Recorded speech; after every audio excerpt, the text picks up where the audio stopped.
Welcome to the Great Detectives of Old Time Radio. From Boise, Idaho, this is your host, Adam Graham. If you have a comment, email it to me, box13@greatdetectives.net. Follow us on Twitter at Radio Detectives and become one of our friends on Facebook, facebook.com/Radio Detectives, and check out our Instagram, instagram.com/Great Detectives. Today's program is brought to you in part by the financial support of our listeners. You can support the program on a one-time basis at support.greatdetectives.net and become one of our ongoing Patreon supporters for as little as $2 per month. Just go to patreon.greatdetectives.net. But now it's time for this week's episode of Casey Crime Photographer. Now we're skipping over the Christmas episode and we'll come back to it when we're closer to the holidays. But now we're going to bring you today's episode of Casey Crime Photographer. Now, I'm skipping over the Christmas episode. We'll come back to that in about 3 months. But the original air date on this week's episode is January 1st, 1948, and the title is Hot New Year's Party. The Anchor Hocking Glass Corporation brings you Crime Photographer.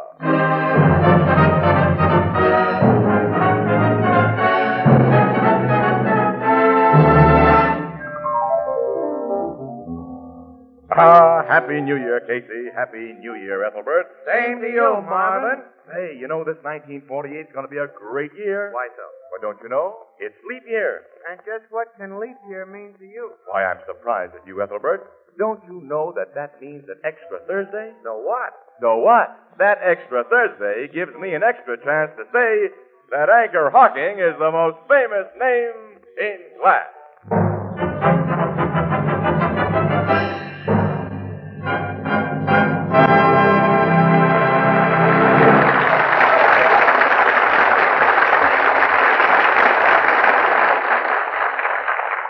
Good evening, ladies and gentlemen. This is Tony Marvin.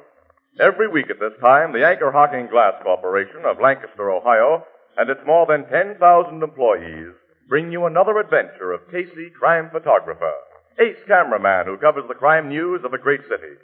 Written by Alonzo Dean Cole, our adventure for tonight, Hot New Year's Party.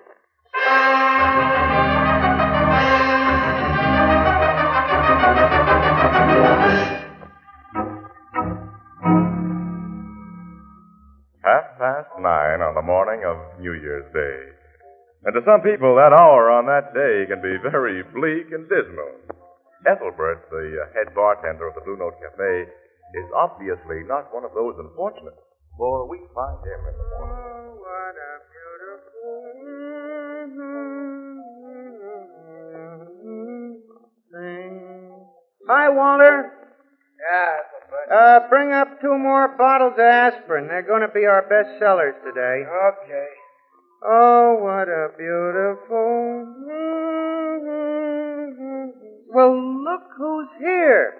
Happy New Year, Casey. And same to you, Miss Williams. What's the matter with you two?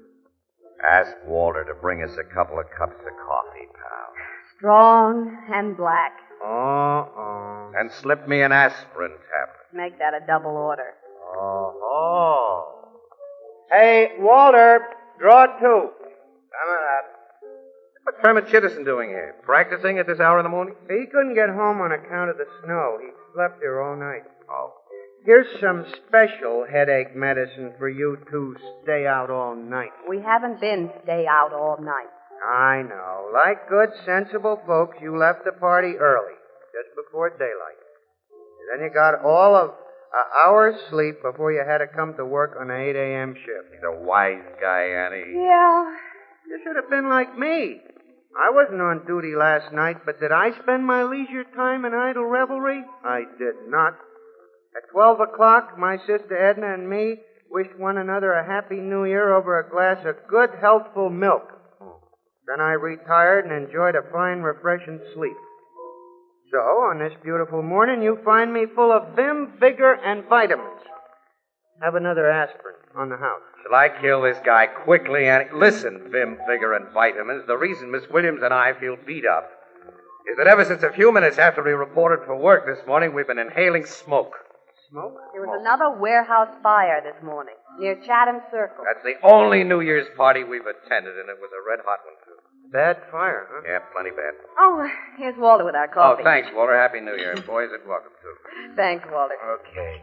Your papers kind of hinted that them warehouse fires lately have been arson jobs, Miss Williams. Oh, we're morally certain of it, Ethelbert. And that Jake Schultz is the man behind them. He and his mob make a deal with the owners of them places to split the fire insurance, huh? That's right. That's the racket. Skinny Jake Schultz is a pretty smart cookie, I hear.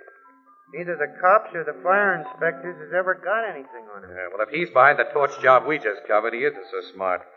As this one let somebody in for a hot seat rap. What do you mean? Well, the fire was set at night, and there was a human being in the building, an old watchman. That means arson in the first degree. The watchman got out all right, but a fireman was killed by falling timbers. And when death is caused through commission of first-degree arson, it becomes first-degree murder. And a reliable witness says that he saw 3 men run out of the warehouse a few minutes before the fire was discovered. He's given the police a first-class description of them. Was one of them Schultz? No, of course not. Dick doesn't do any firebug stuff himself. If one of those 3 guys is caught and sings, it's going to be too bad for his boss man. Annie, how about some more coffee? No, we don't have time, Casey. That's We've right. got to get out to Barstow College. Well, there's no hurry about that. Yes, there is. City desk wants the dope on Professor Wendell right away. Well, who's Professor Wendell and what's he doing? Oh, he's a teacher at Barstow College. He went for a walk last night, and he hasn't come back. Now, the professor who shares an apartment with Wendell's just reported his disappearance to the Missing Persons Bureau. Well, he thinks the guy has met with foul play? That's right. Well, if we must, we must, Annie. Come on, let's get started at Professor Gerber's place. But this Professor Gerber's the one who reported the mysterious vanishing of this Professor Wendell, huh? That's right. After we waste our time with him, Wendell will undoubtedly show up with a perfectly good reason for staying out all night. Well, I'm perfectly willing to waste time on such cases today. I'd like to start the new year safely and sanely. Me too, Annie, me too. To establish a precedent for 1948, no jams and no trouble, nothing but peace, sweetness, and light. Instead of just a hope, why don't you two make that a New Year's resolution? Well, that's a good idea, pal. Excellent. We here highly resolve That for the coming year, and starting now, no jams, no trouble. nothing but peace, sweetness, and light.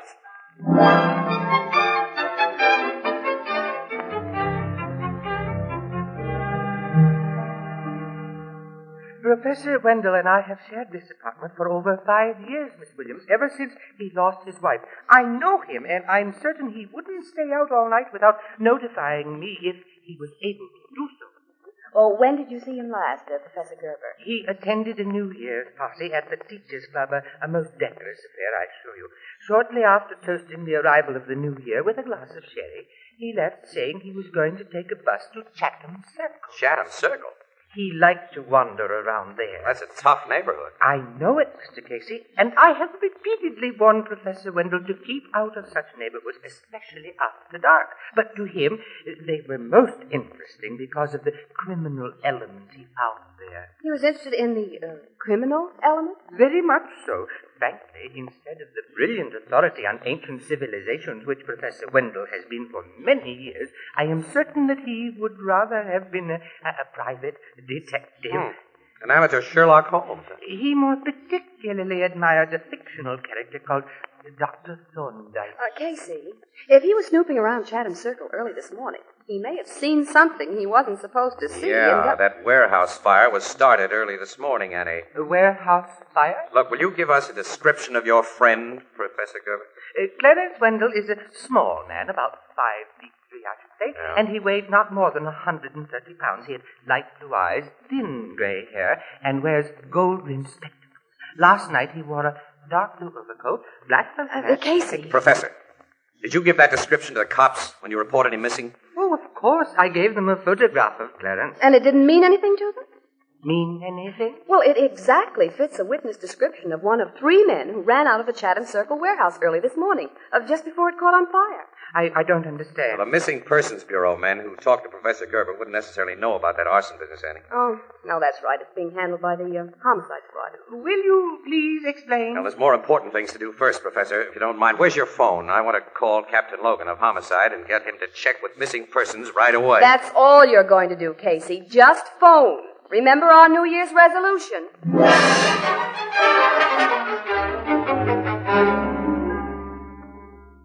Casey, I got hold of that warehouse witness right after you phoned me. When he looked at the photograph Missing Persons had of Professor Wendell, he identified it immediately. Wendell was the little guy he saw coming out of the warehouse, Logan, right? Yeah, between the two other men. He hasn't been able to identify the others from pictures in our criminal Wait a file. minute, the witness saw Wendell between the other guys? Yeah. Now he recalls that both had a grip on the little man's arms. Well, when Professor Wendell was playing detective last night, he accidentally stumbled onto the arsonists while they were setting the fire, and they kidnapped him to keep him quiet. That's the way it looks, Miss Williams. Which doesn't help us find Wendell or the firebug. Well, like the fire inspectors, you think that Jake Schultz mob is behind it? Sure, but suspicion and proof are very different things. We haven't a single lead to work on. Professor Wendell's a definite lead. He's a definite complication. Huh? If two of Schultz's torches put the snatch on him this morning because he caught him setting a fire, they probably bumped him off by now. Oh. Logan, I don't think Professor Wendell has been bumped off. Why? Casey, the gang won't dare let him live if he saw what we think he did. Oh, they'll give him the works eventually, Annie. But Jake Schultz is going to do a whole lot of thinking before he okays a murder that would hit the front pages and stay there. Logan, Jake's in the fire business, but he does his best to avoid strong heat. Yeah. I'll have Skinny Jake and his mob brought in. We'll force information out of them. Ah, you won't force anything out of Jake or his mob. That's been tried before. Do you know of anything else we can try? I can try something. You? Yeah. What? I'll have to keep to myself. There can't be any cops in the picture, Logan. Meaning you know some crook who might be persuaded to spill? Meaning you ask no questions and I answer none, now or later. Okay.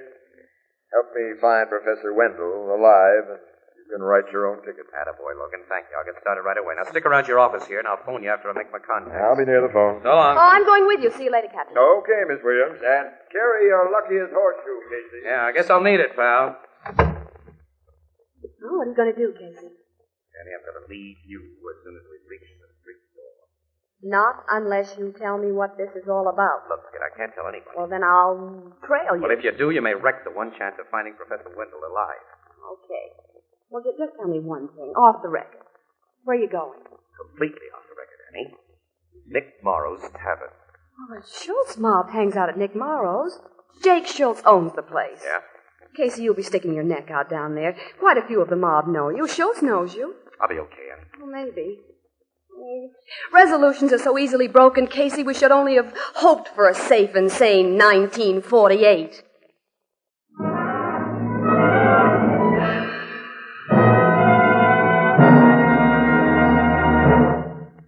Today, a lot of you probably met jadeite dinnerware for the first time, because jadeite is the perfect solution to the problem raised by an unusually large number of guests. Jadeite cups and saucers, jadeite dessert plates and salad plates, jadeite dinner plates, soup plates, vegetable bowls, and platters are as lovely as Chinese porcelain. They're as heat-proof as the Fire King oven glass you use for baking, yet they're so inexpensive that you can buy all the extra pieces you need for entertaining without making a dent in your budget. For example, jadeite cups and saucers cost only 15 cents for the 2 pieces, and you can buy a complete 35-piece dinner service for $6 for less than $5.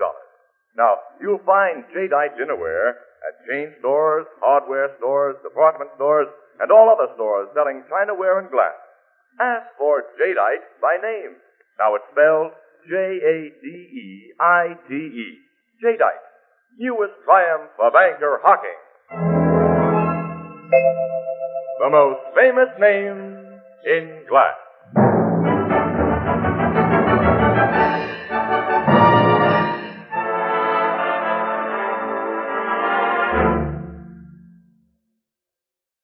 No, Fred Monahan ain't in the back room, Casey. Ain't been in the joint at all today.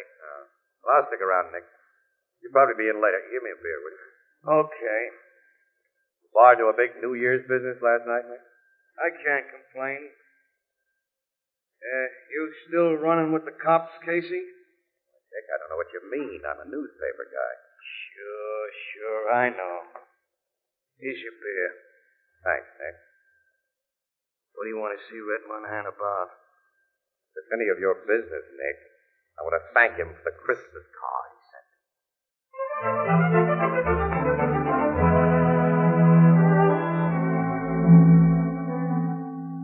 You've been waiting here over an hour for me, Casey? That's okay, Red. That's okay. Oh, it ain't okay. You're one guy I wouldn't keep waiting for no reason. Well, let's sit down here. Over the corner table there, we can talk privately. Yeah, okay. Hey, Nick, we're going to sit down. Bring me and my pal Casey a drink. Okay, Red.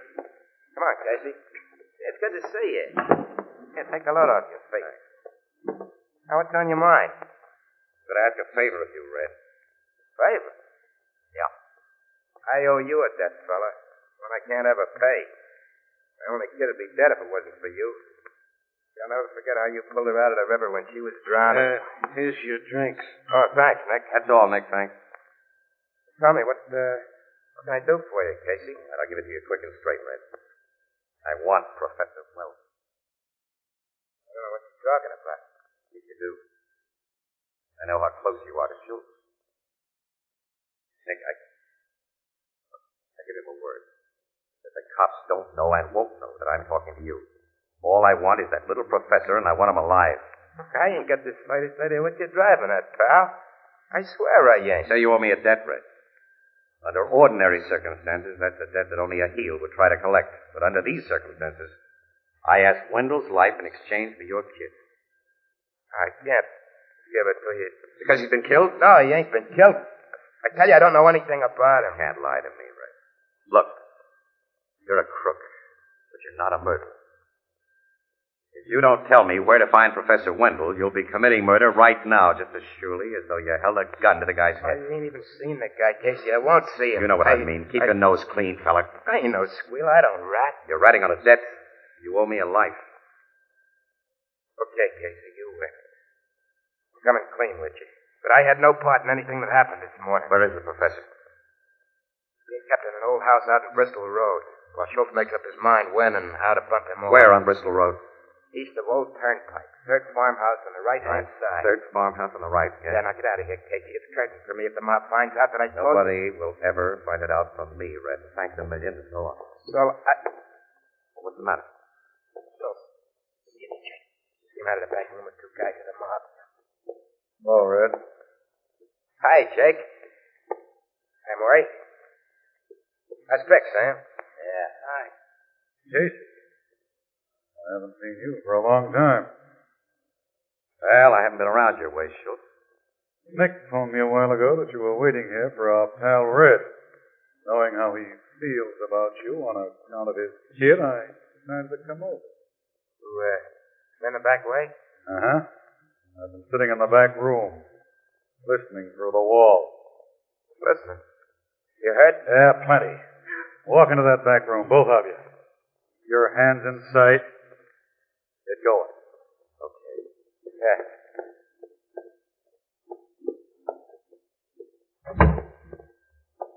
Now, you've got a car in the alley, and you two dopes are getting into it. What are you going to do to it, Jake? Yes, can't you, Red? Yeah. And I ain't going to take it. That goes for me, too, Red. You can clean these bugs up. Don't shoot, guys. It might bring the cops. Hey, this Casey's getting my gap, though. No, he isn't. You got him with your blackjack. Yeah, Casey's on the picture now, Red. I got right on the control, Jake. What's happened anyway? I'm doing just that. Now, they're both out cold. Yeah, but not cold enough. You and Murray, put him in the car, Sam, and we'll all go for a ride.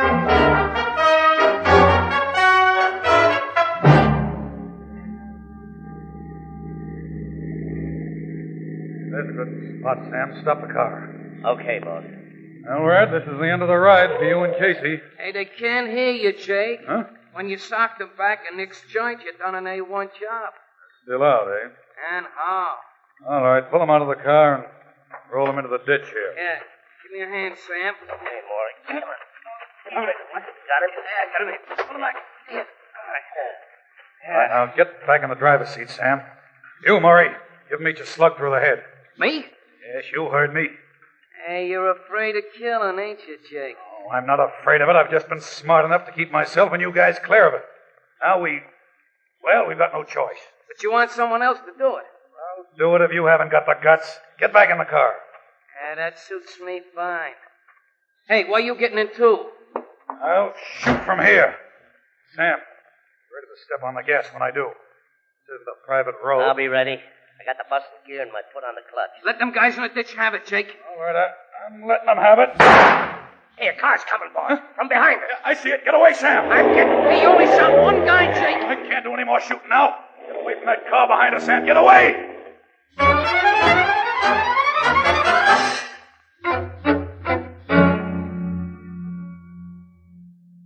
Well, you certainly had that lucky horseshoe with you, Casey. We found Red Monahan lying beside you in the ditch with a bullet through his chest. You only had an egg-sized lump on the back of your head. Oh, Casey didn't get off so easy, Captain Logan. He was unconscious for almost 2 hours after he was brought to this hospital. Well, the doc says he's all right now, Miss Williams. Yeah, he's all right. I've been so worried. They killed poor Red. Oh, he's going to pull through. Doc didn't get him in a vital spot. Oh, I'm glad of that. I'm glad. No, Red's more than a half-right guy, much more. But you want to know what happened? Oh, take it easy, pal. You were delirious for a while after they brought you here, and you did a lot of talking. He kept saying that Red Monahan had told you that Professor Wendell was being held prisoner in the house on this road. The old turnpike, third farmhouse on the right. I said all that when I was out, and Over and over. well, then you went to Bristol Road and found the professor. And my guys went there, pal, but too late. Hilton and the men with him evidently knew they hadn't killed him. They lost no time in taking Professor Wendell away. We found the house empty. Haven't any idea where they've taken him. Well, you found a possible lead in that Bristol Road farmhouse, Captain. Go ahead, showcase it. Lead? What? That thing's no lead, Miss Williams. It merely proves that Professor Wendell was in the house. What'd you find, Logan? He found a belt. A belt? With Professor Wendell's initials on the buckle. Now, take a look, pal. Miss Williams insists that these cuts in the edges of the belt mean something. Well, they're fresh cuts, Casey. See? When we found the belt in a room where Wendell was probably held prisoner, we figured that those cuts might be some sort of a tip-off about where he'd been taken from there. And it hasn't worked out that way. Funny cuts, aren't they? Some straight, some slanting, and irregularly spaced. Wendell knew that an ordinary written message wouldn't help him. The men guarding him would have found it and destroyed it. I'm sure these cuts are a message in code. Our cipher expert at headquarters didn't recognize it as any code. Well, your chief cipher experts were taking New Year's Day off, Captain. The men on duty are apprentices. Yeah. Does that mean anything to you, Casey? No, not a thing. It makes it unanimous. They're Greek as far as all of us are concerned. Greek? Annie, wait a minute. Professor Goebel told us that Wendell was an authority on ancient civilizations. Have you shown this belt to Gerber, or whatever his name is, Logan? Oh, but I phoned him. All right, we're going to show it to him right now. Casey! Casey, you can't get out of bed. I'm out. Beat it, Annie. Come on, let me get dressed. I want to hear what Professor Gerber says when he sees this cut-up belt. All right, I'm going.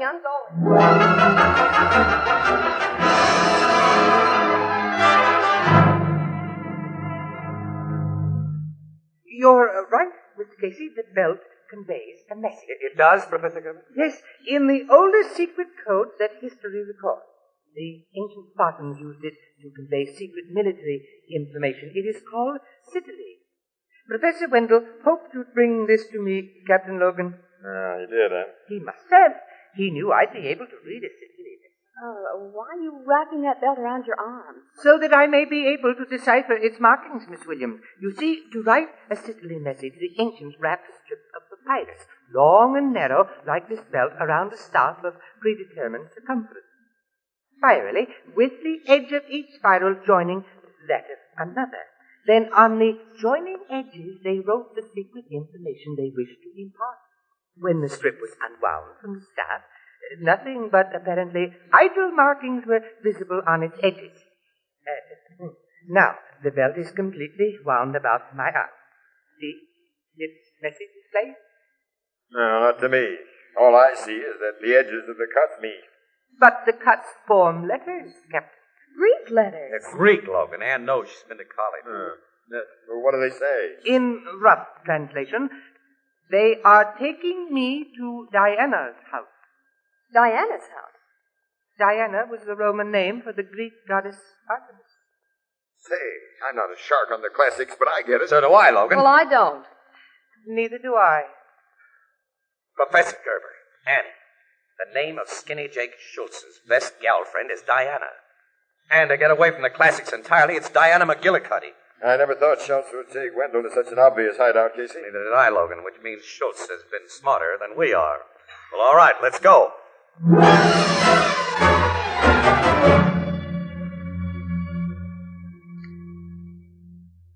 All set, Captain Logan. We have the joint surrounded. Men are ready to break in from all sides, Sergeant? As soon as they hear you whistle, sir.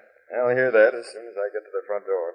Now, you stay there, Casey. Oh, no. I got a little personal matter to settle with Skinny Jake Schultz.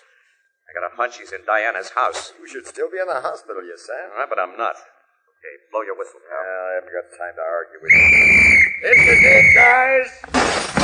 Hey, cops. They're coming in from all sides. Take him up. That means you, Schultz. Oh, no, you're not going to take me. You're wrong, Jake. Oh, Casey. I owed him that KO, Logan. And I owe these other two mugs something, too. No. We've given up. Now, lay off, Casey. Let me go, Logan. Let me go. Cut it. This is a police job. You can take the pictures, but you can't make them. Well, all right, Logan. But I want good shots. With Professor Wendell in them. Where is Wendell, you mug? He ain't been hurt. He's down in the cellar. Sergeant, bring him up. I'll get my camera set. You can't take pictures of the professor for the newspapers. Hey, not for decent newspapers. Why not, you mugs? Oh, on account of... Because, some way, the professor lost the belt that kept his pants up. Yeah, and then some way he lost his pants.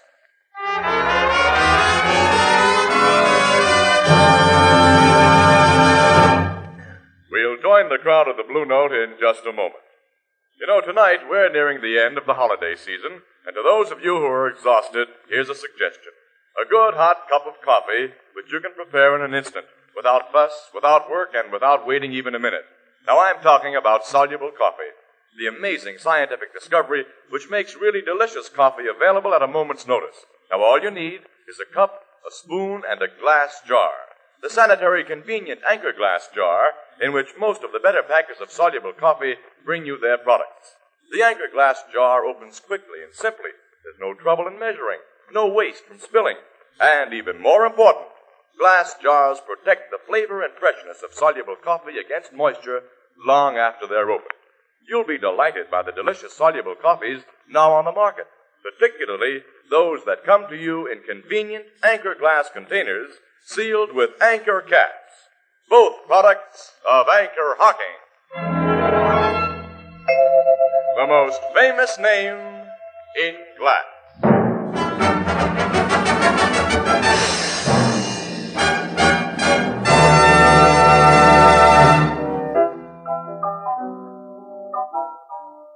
Them pictures you took of Professor Wendell after he was rescued was very different, Casey. The first time I ever saw pictures of a college professor wrapped in a blanket. He looked just like an Indian. Professor Wendell didn't like to have him taken that way, Ethelbert, even though Casey was responsible for his rescue. He was kind of burned up. Yeah. He wasn't as burned up as Jake Schultz and his hired firebugs are going to be. No, they're facing murder and kidnapping charges. And with plenty of evidence to back them up. As the result of Casey busting some nice New Year's resolutions, Miss Williams. Yeah. The safe and sane 1948. You started swell. Happy New Year. Happy New Year to you. Let's enlarge the idea. And no kidding. You've got something there, Ethelbert. All right, all together. Happy New Year to everyone. To everyone. Excuse me.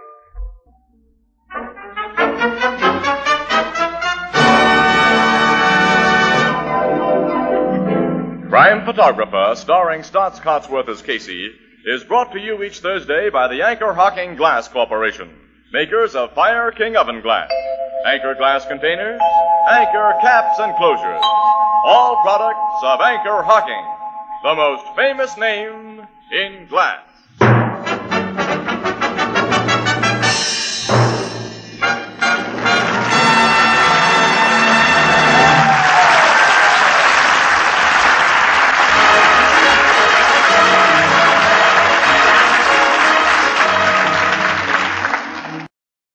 Welcome back. The math of Tony Marvin was a bit off. Because the episode was airing on a Thursday, there would be 53 Thursdays in the year, regardless of whether it was a leap year or not. As Dr. Joe Webb pointed out at BlueNoteBulletin.blogspot.com, he was also wrong because Anchor Hawking would end its sponsorship of Casey Crime Photographer in March, and that would lead to a lot of different personnel changes on the show. Dr. Webb also notes that this was a script reuse of a program from May 29th of 1945, Degree of Arson. So a lot of the New Year's trappings were added into this script. So it's got a definite enough amount of New Year's related items that you'll hear it replayed on our one of our New Year's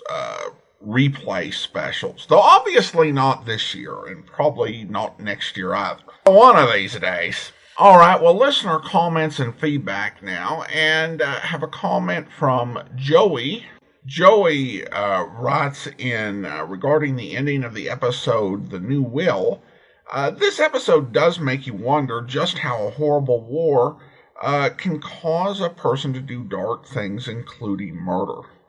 Well, it definitely does. And, sometimes it can be a bit simple in some of the media of the era. But there's no question that being involved in war can be very traumatic for everyone. And people deal with it in different ways. And some can go to very dark places. I think what's important to acknowledge, of course, for many in the World War II generation, they laid aside a lot of their feelings and tried to put away the memories of that time. So many wouldn't even talk about their wartime experiences. There tends to be, I think, for more modern conflicts, a willingness to acknowledge and try and deal with the issues, although there are still stigmas attached.